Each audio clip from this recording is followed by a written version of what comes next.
Hi everyone, so today's video we are going to be looking at the different causes of inflation. So there are two types of inflation: demand pull inflation and cost push inflation. We're going to know more about that.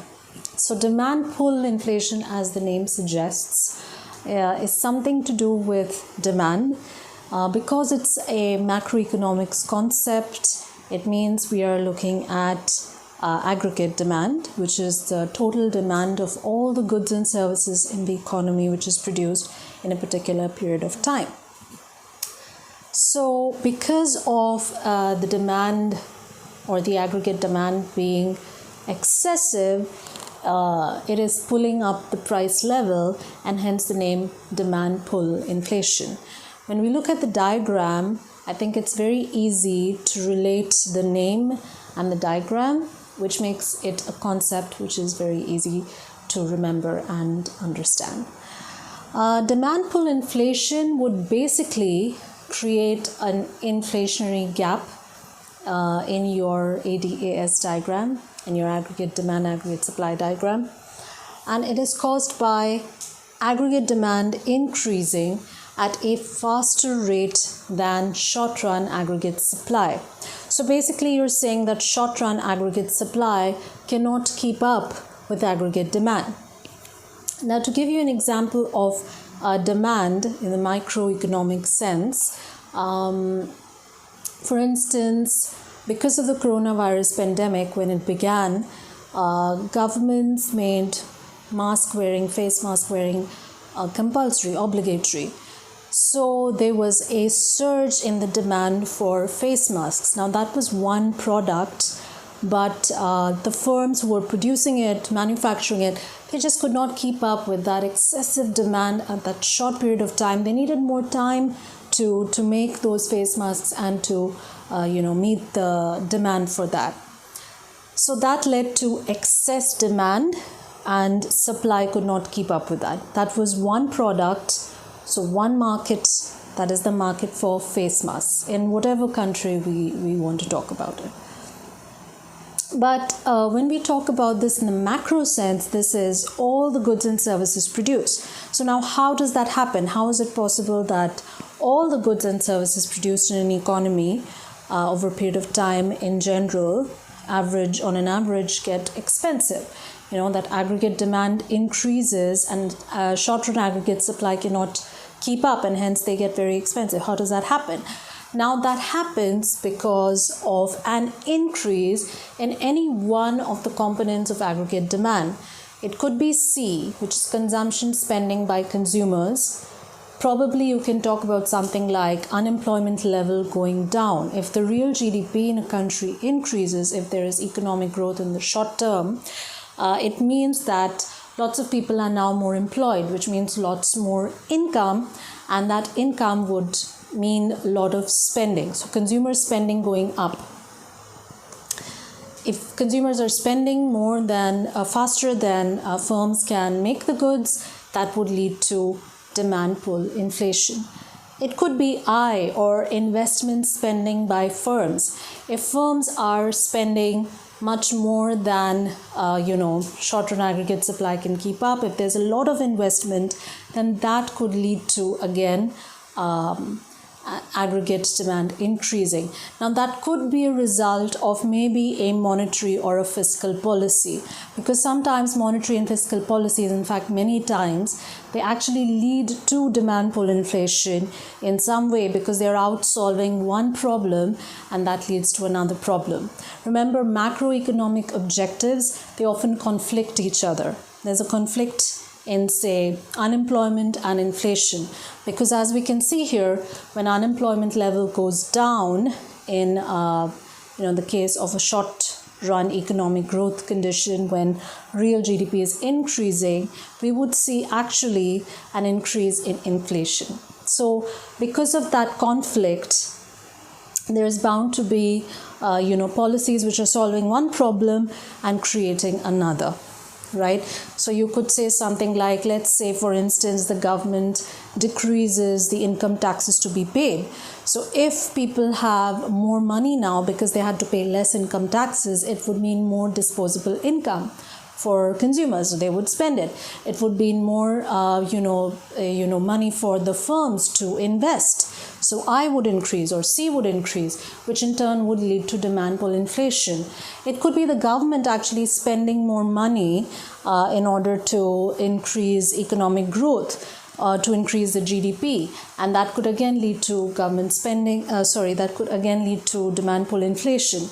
It could mean that net earnings from exports has increased, and if that happens, again, you would have aggregate demand increasing. So an increase in any one of these components would lead to an increase in aggregate demand.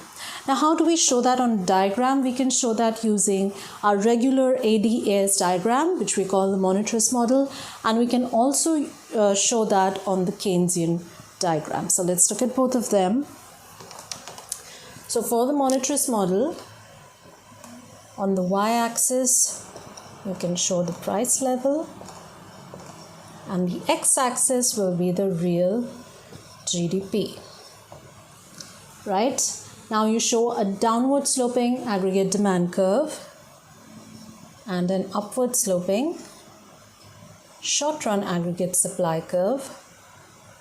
You can mark this as YP if you make this the long run aggregate supply. So this becomes the potential output and this will be the price level.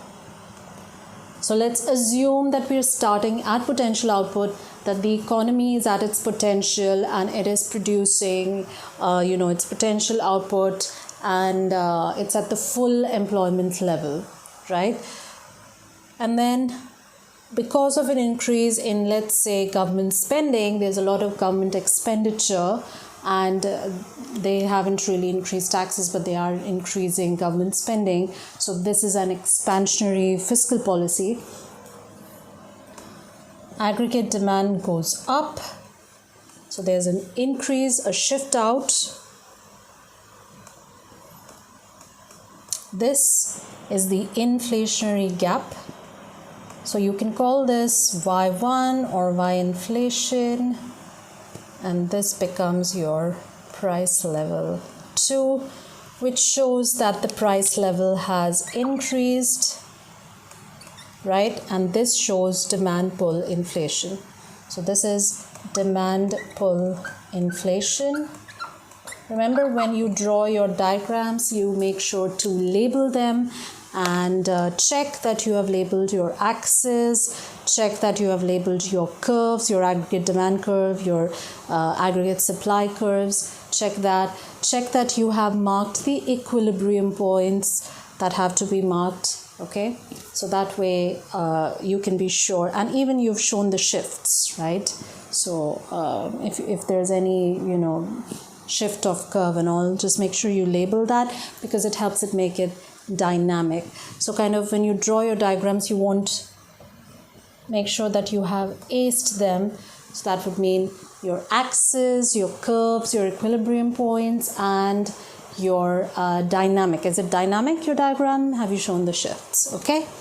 So this one will show an inflationary gap. You have shown that the aggregate demand has increased at a faster rate than SRAS. It cannot keep up. If SRAS had been able to keep up, then SRAS would also shift to the right, and you would have price level somewhere over here, right? So that shows that there would be no inflation. Whereas because SRAS is not shifting, there's just a movement along SRAS. Okay, firms have increased the quantity that they are supplying, right? Hence, there is demand pull inflation. Now on the Keynesian diagram, you can show it in this way. Again, your x-axis and y-axis, price level and real GDP. Now the Keynesian diagram is especially helpful to show that let's assume, here we are assuming that the economy, our starting point is the potential output. But what if the economy is not at potential, right? For that, it's helpful to use the Keynesian diagram, because what would basically happen is you can show an elastic portion of the short-run aggregate supply, and if then aggregate demand is increasing in that elastic portion, then there won't really be inflation. So you want to show your Keynesian diagram like this. You can call this Keynesian aggregate supply,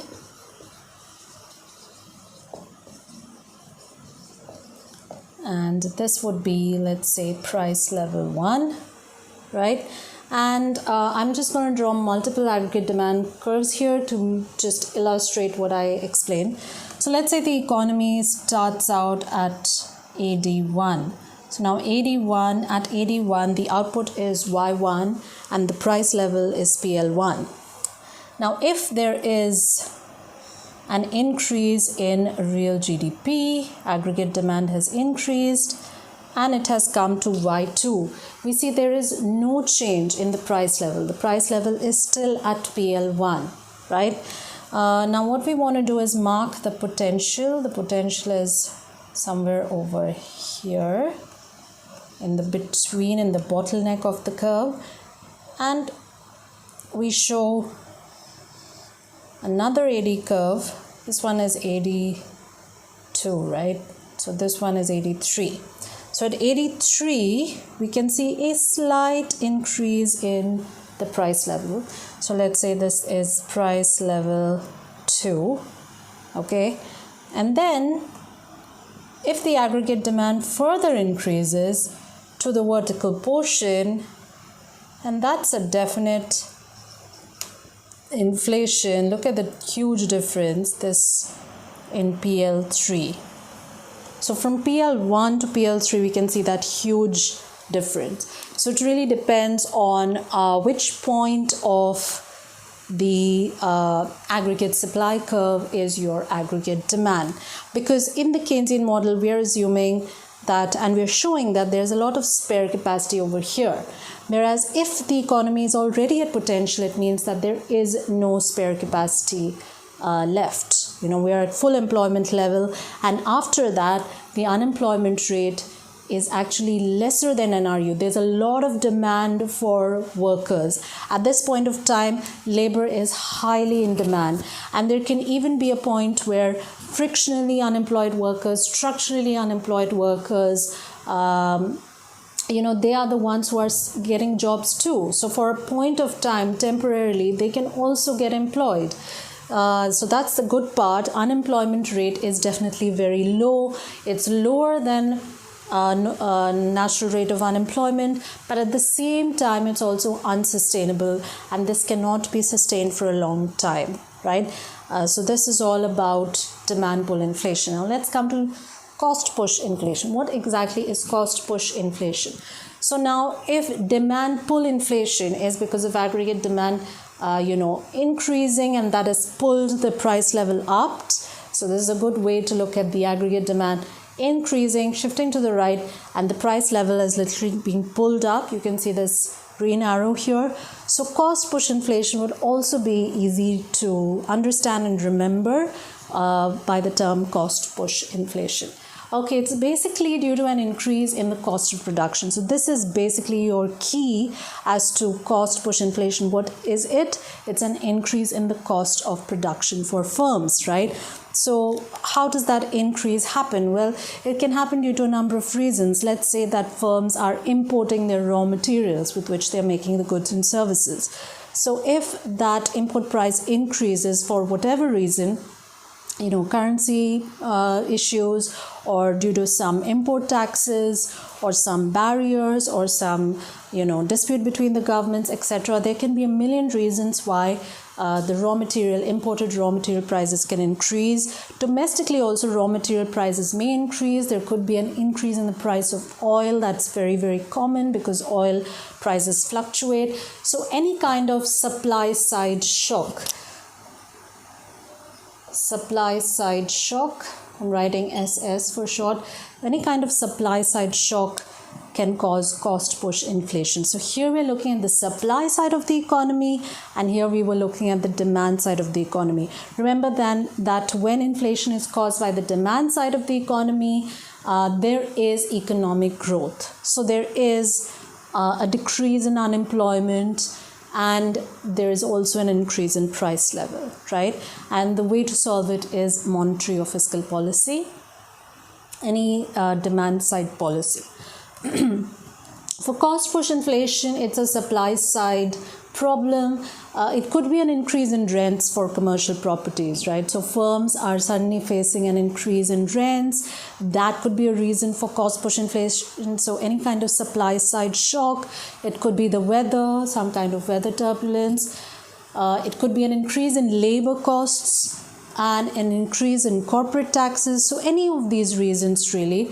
What would firms do as a result? They would raise their prices because they have to maintain their profit margins. If the costs are high for the firms in terms of raw material or labor or rent or any of these things, they would have to increase their prices to push those higher costs onto the consumers as much as they can because they want to maintain their profit margins. Okay, so that will cause cost push inflation. So how does it look like? Again, here we have the price level, we have the real GDP, aggregate demand, SRAS. Can again show the LRAS over here, the center.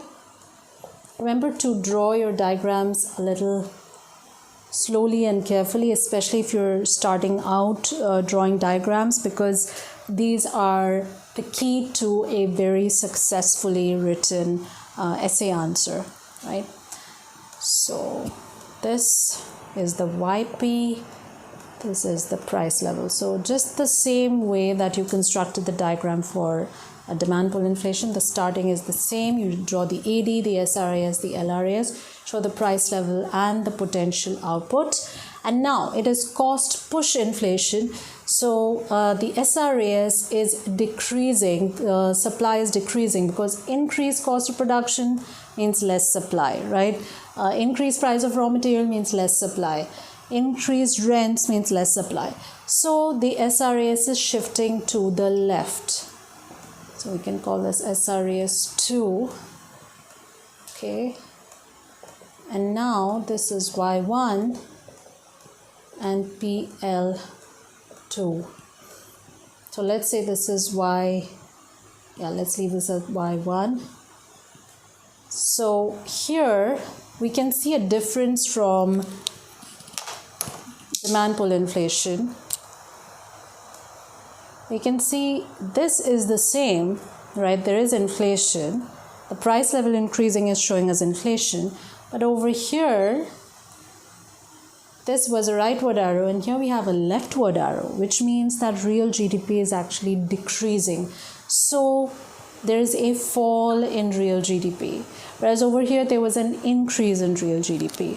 So it inherently shows us that cost push inflation is really bad, because not just do we have inflation, it's also coupled with a fall in real GDP, decrease of economic growth, and obviously if economic growth is increasing and unemployment is decreasing here we have an increase in unemployment, right? So this is definitely bad. If labor costs become very high, firms are going to try to lay off workers, right, or pay them less.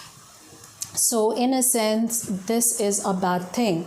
And in the long run, this causes something what we call as stagflation, which means a stagnant economy coupled with inflation.